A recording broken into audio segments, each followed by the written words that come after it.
Hello बच्चों। तो देखिए, पिछले वीडियो में मैंने जो है ये ऊपर के जो क्वेश्चन है पहला और दूसरा उसको मैंने सॉल्व कराया था। तो आज जो है दूसरे क्वेश्चन को मैं सॉल्व कराऊंगा। ठीक है। तो यह क्वेश्चन है प्रश्नावली 9.1 का कक्षा 10 गणित के त्रिकोणमिति के अनुप्रयोग का है। ओके। तो देखिए, ये क्वेश्चन बच्चों एग्जाम में तो लगभग बहुत कम पूछा जाता है, इसलिए मैं इस क्वेश्चन को अगर आप कहेंगे तो सॉल्व कराऊंगा, नहीं तो ये क्वेश्चन मैं नहीं सॉल्व कराऊंगा। ये तीसरा नंबर है, क्योंकि इतना बड़ा क्वेश्चन एग्जाम में नहीं लिखेगा, इतना फिक्स है। तो इस क्वेश्चन को मैं अभी साइड में रखता हूँ, जिससे क्या हो कि मतलब आपका इंपॉर्टेंट क्वेश्चन सॉल्व हो जाए। बाकी इसको मैं, अगर आप कहेंगे कमेंट बॉक्स में कमेंट कर दीजिए, मैं इस क्वेश्चन को अलग से करा दूंगा और अच्छे से समझा के। ओके। पहले हम चौथे क्वेश्चन को सॉल्व करते हैं आज। चौथा, पांचवा, छठवा जितना कर सकते हैं उतना करेंगे। ओके। देखिए, चौथा क्वेश्चन है भूमि के एक बिंदु से जो मीनार के पाद बिंदु से 30 मीटर की दूरी पर है। मीनार के शिखर का उन्नयन कोण 30 डिग्री है। मीनार की ऊंचाई ज्ञात कीजिए। तो मैं एक काम करता हूँ, पहले आपको शब्दों को समझाने का प्रयास करता हूँ। देखिए, भूमि के एक बिंदु से, तो फिगर आपके सामने बनाओ। एक सेकंड। देखिए, दिख रहा है कि नहीं क्वेश्चन? तो मैं नॉर्मल अभी ऐसे बता रहा हूँ, तो फिगर में बनाऊंगा फिक्स ठीक से। तो देखिए, मान लीजिए कि भूमि के एक बिंदु से, ये मान लीजिए हमारा कोई बिंदु हो गया भूमि पर। कह रहा है कि इससे जो है बिंदु से जो मीनार के पाद बिंदु से इतने मीटर दूरी पर है। तो ये मान लीजिए भूमि पर कोई बिंदु हो गया, मीनार मान लीजिए यहाँ पर है। ठीक है। तो यहाँ से कह रहा है कि 30 मीटर दूरी पर है, और कह रहा है कि मीनार के शिखर का उन्नयन कोण, यानी ये शिखर है मीनार का, तो इसका उन्नयन कोण जो है कितना है? 30 डिग्री है। तो क्या पूछ रहा है? मीनार की ऊंचाई। तो ये पूछ रहा है, तो सिंपल, खत्म। पहला चौथा क्वेश्चन हमारा समझो सॉल्व हो गया। तो ये तो चौथा हो गया। तो आइए इसको सॉल्व करने का प्रयास करते हैं। देखिए, अब समझिए, ध्यान से समझिएगा। ठीक है। पहले तो ये मान लीजिए कोई हमारा बिंदु हो गया, उचित है। और कह रहा है कि मान लीजिए ये हमारा धरती हो गई। कह रहा है कि कोई भूमि का मतलब कोई भूमि पर एक बिंदु है, तो ये भूमि हो गई, उस पर एक बिंदु हो गया। और कह रहा है कि मीनार से 30 मीटर दूरी पर है। ये मान लीजिए कि हमारा कोई मीनार है इतना बड़ा, तो ये हमारा मीनार हो गया, मीनार से 30 मीटर की दूरी पर है, ये हमने लिख दिया। कह रहा है कि मीनार के शिखर का उन्नयन कोण मैंने आपको बताया था पिछले वीडियो में, उन्नयन कोण हमेशा नीचे बनता है, तो इसका उन्नयन कोण यहाँ पर बनेगा 30 डिग्री। तो ये हमारा यहाँ से यहाँ, पहला कह रहा है कि मीनार से इसकी दूरी 30 है, तो ए बी हो गए, और ये सी। और कह रहा है कि मीनार की ऊंचाई ज्ञात करनी है, तो ये एच हम निकाल लेते हैं, इसको मान लेते हैं एच है। तो अब आप इसमें कुछ लिख सकते हैं। एक सेकंड। अब सही दिख रहा है ना? ये सही ऑप्शन है, क्योंकि ऐसा रहता है ना, वाइट वाइट तो सही रहता है। तो देखिए, चौथा क्वेश्चन है, तो माना, या फिर पहले लिख लीजिए दिया है। दिया है, तो हमें क्या दिया है कि मीनार से बिंदु की मीनार से दूरी, बिंदु की मीनार से दूरी आप अपने भाषा में लिख सकते हैं। ठीक है बच्चों, बिंदु की मीनार से दूरी आप अपने शब्दों में लिखेंगे ना, तो एग्जामिनर को ज़्यादा सही रहेगा, क्योंकि वो भी चाहता है कि बच्चे कुछ सोचें, ना कि आप रटा रटाया लिख दें। और मैथ है, मैथ में तो आपको अपना भाषा यूज करना ही होगा। बिंदु की मीनार से दूरी कितनी है? 30 मीटर। तो ये हमें दिया है 30 मीटर है। और शिखर से उन्नयन कोण आप लिख सकते हैं कि शिखर का उन्नयन कोण, मीनार के शिखर का उन्नयन कोण कितना है? शिखर का उन्नयन कोण 30 डिग्री है, ये भी है।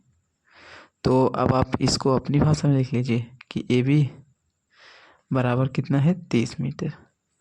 और हमारा कोण कितना है? 30 डिग्री। ये तो मान लो दिया है। अब हम मान क्या रहे हैं? माना जो हमारा मीनार की ऊंचाई है, मीनार की ऊंचाई यानी हाइट, तो मीनार की ऊंचाई BC है, तो उसको हमने क्या माना है? एच। ये हमने माना है कि मीनार की ऊंचाई एच है। तो ये तो हो गया इतना। अब सॉल्व करते हैं। देखिए ये हमारा समकोण त्रिभुज है, तो लिखते हैं कि समकोण त्रिभुज में समकोण त्रिभुज ए बी सी में तो समकोण त्रिभुज ए बी सी में लगाते हैं फार्मूला। देखिए जो हमें निकालना हो ध्यान रखिए उसको ऊपर रखेंगे तो ज़्यादा बेटर रहेगा, और जो नीचे मतलब जो नहीं निकालना है नीचे। तो देखिए पहले तो ये समझिए कि जो कोण होता है उसके सामने की हमेशा भुजा, कोण के सामने की भुजा हमेशा लंब होती है और उसके नीचे की भुजा आधार होती है। तो ये हो गया हमारा लंब और ये हो गया आधार, और ये 90 डिग्री के सामने की भुजा क्या होती है, कर्ण। यानी सबसे बड़े कोण के सामने की भुजा कर्ण, और जो कोण दिया रहेगा उसके सामने की भुजा लंब। 90 डिग्री के सामने के कर्ण, कोण के सामने की भुजा लंब। तो ये तो समझ गए आप। तो लंब और आधार ये हमें पता है, यानी आधार पता है, लंब याद करना है। तो आपको पता होगा कि tan, जो tan थीटा होता है वो क्या होता है, लंब बटे आधार, लंब बटे आधार। तो अब रखते हैं tan 30, थीटा का मान क्या है 30 डिग्री, लंब कितना है ये 6, ठीक है, आधार कितना है 30। तो अब निकालते हैं। देखिए tan 30 का मान कितना होता है 1/√3, और एच निकालना है तो एच वैसे रखते हैं, और ये 30 गुणा कर देते हैं तो एच बराबर क्या आ जाएगा 30/√3। आप इतना भी लिख सकते हैं, नहीं तो आप परमेयीकरण कर लीजिए, आंसर इतना भी सही है, लेकिन परमेयीकरण कर देंगे तो ज़्यादा बेटर रहेगा।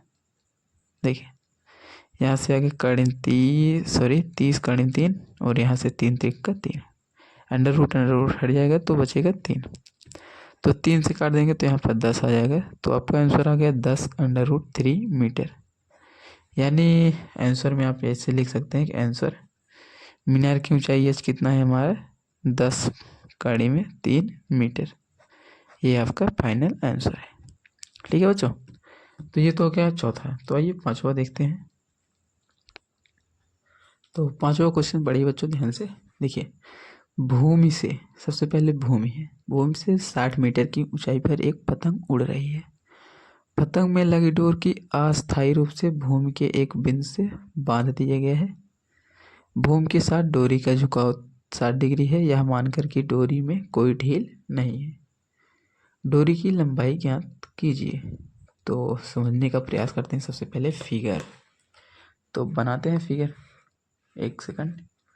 मैं क्वेश्चन को साइड में रखता हूँ, नहीं तो हो नहीं पाएगा। तो देखिए मान लीजिए कि ये हमारा कोई भूमि है, ठीक है। कह रहा है कि भूमि से 60 मीटर ऊंचाई पर, मान लीजिए ये हमारा 60 मीटर ऊंचा है, ठीक है। ये भूमि है, भूमि से 60 मीटर ऊंचा, तो यहाँ पर लिख देते हैं 60 मीटर ऊंचा। कह रहा है कि 60 मीटर ऊंचा, तो इसको हम ए भी मान लेते हैं। ये हो गया 60 मीटर ऊंचा। फिर कह रहा है कि पतंग उड़ रही है, पतंग में लगी डोर की अस्थायी रूप से भूमि के एक बिंदु से बांध दिए गए। मान लीजिए भूमि के कोई बिंदु ये यहाँ पर ले लेते हैं, ठीक है। तो भूमि का कोई बिंदु है और इससे जो है वह पतंग की डोर बांध दी जाती है, तो ये बांध दी गई, ठीक है। फिर कह रहा है कि बांध दिए गए भूमि के साथ डोरी का झुकाव, भूमि के साथ डोरी का झुकाव 60 डिग्री, तो ये झुकाव है हमारा वो 60 डिग्री है, ठीक है।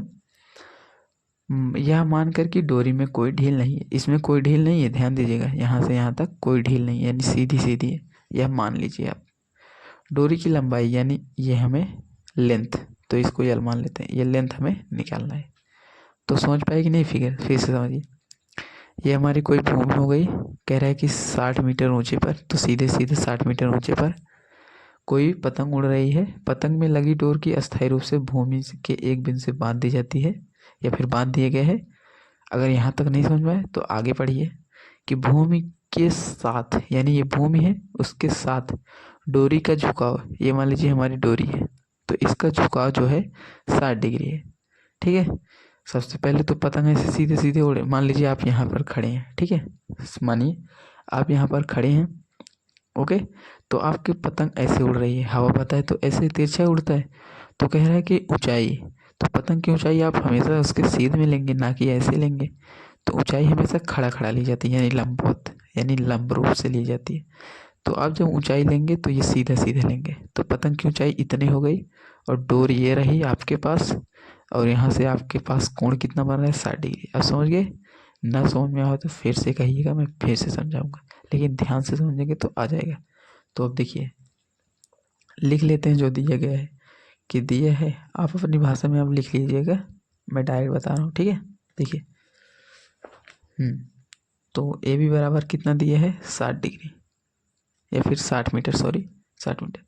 तो ये याद करना है। अब समझिए, इसके सामने की भुजा लंब, इसके नीचे की भुजा आधार, और इसके सामने की भुजा क्या हो जाएगी कर्ण। अभी मैंने बताया ऊपर वाले क्वेश्चन में, क्योंकि ये 90 डिग्री के सामने की भुजा कर्ण। तो ये हो गया। आपको क्या याद करना है? कर्ण याद करना है।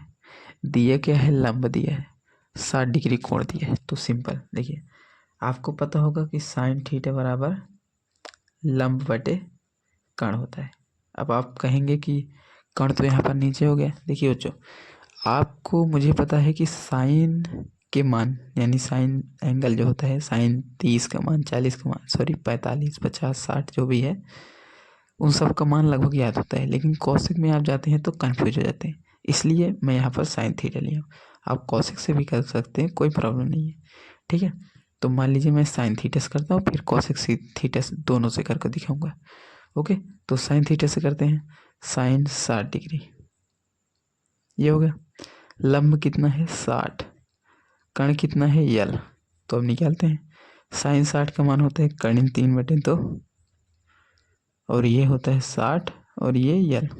तो देखिए तिरछा तिरछा गुणा, या फिर इसको इधर कर लीजिए, इसको इधर। देखिए यल को इधर करेंगे तो इधर आ गया बराबर, ठीक है, बराबर बीच में, यल को इधर कर दिए और कर्ण 3 इधर, तो कर्ण 3 नीचे हो गया और ये ऊपर चला गया। तो 60 और गुणे 2, अब परमीकरण कर लीजिए, कर्ण 3 बटे कर्ण 3, तो कितना आ जाएगा? ये तो 3 हो जाएगा, 3 और 60 गुणे 2 और गुणे कर्ण 3। अभी मैंने कुछ किया नहीं है काटने के लिए। देखिए यहाँ से 3, 20 आ जाएगा, तो 20 दूनी 40, यल बराबर कितना आ गया? यल बराबर 40 और कर्ण 3 इतना आ गया मीटर। तो ये तो हमारा आंसर हो गया। अभी मैंने कहा था कौशिक से बताऊंगा, तो उससे भी देख लीजिए। तो देखिए कौशिक थीटा जो होता है वो होता है कर्ण बटे लंब, ठीक है, ये होता है। तो कौशिक 60 डिग्री, यही दिया है ना, कौशिक 60, तो 60, कर्ण कितना है यल निकालना है, और लंब कितना है 60, तो अब मान रखते हैं। देखिए कौशिक 60 का मान होता है 2/कर्णी में 3, और यल बाई 60 डिग्री, सॉरी 60। तो अब तिरछा तिरछा गुणा करते हैं। देखिए यल बराबर 2 गुणे 60/3। अब इसका परमेयीकरण करेंगे तो वही फिर से आ जाएगा, 40 कड़ी में 3 मीटर। तो आंसर क्या आ गया हमारा? यानी कह सकते हैं कि पतंग की डोर का लंबाई, पतंग की डोर की लंबाई कितना गया? 40 कड़ी में 3 मीटर है, ये हमने निकाल लिया। तो इतना समझ गए होंगे आई होप बच्चों। तो ये तो हो गया हमारा 5वां क्वेश्चन। तो 14 मिनट का यही हो गया। एक क्वेश्चन और सॉल्व करें? नहीं, 2 ही क्वेश्चन रखते हैं, नहीं तो वीडियो लंबा होगा तो आप ऊब जाएंगे, मुझे पता है, देखेंगे नहीं। तो 2 ही क्वेश्चन रखते हैं, नेक्स्ट वीडियो में अगला क्वेश्चन करेंगे। इससे क्या होगा कि ना 2-2 क्वेश्चन आप तैयार कर लेंगे, नहीं तो ज़्यादा रहेगा तो आप ऊब जाएंगे, मुझे पता है। मैथ का क्वेश्चन ऐसे ही होता है, जिसको नहीं आता ना ऐसा ही होता है। तो मिलते हैं नेक्स्ट वीडियो में। अगर आप कमेंट करेंगे कि मतलब और क्वेश्चन साथ में कराऊँ, जैसे 5 क्वेश्चन, 4 क्वेश्चन, 3 क्वेश्चन, तो मैं जो है और क्वेश्चन कराने का प्रयास करूँगा, ठीक है। बाकी मैं 2 क्वेश्चन, 3 क्वेश्चन, इससे ज़्यादा नहीं करा सकता, क्योंकि जो है वीडियो लंबा हो जाएगा तो आप देखेंगे नहीं। तो मिलते हैं नेक्स्ट वीडियो में।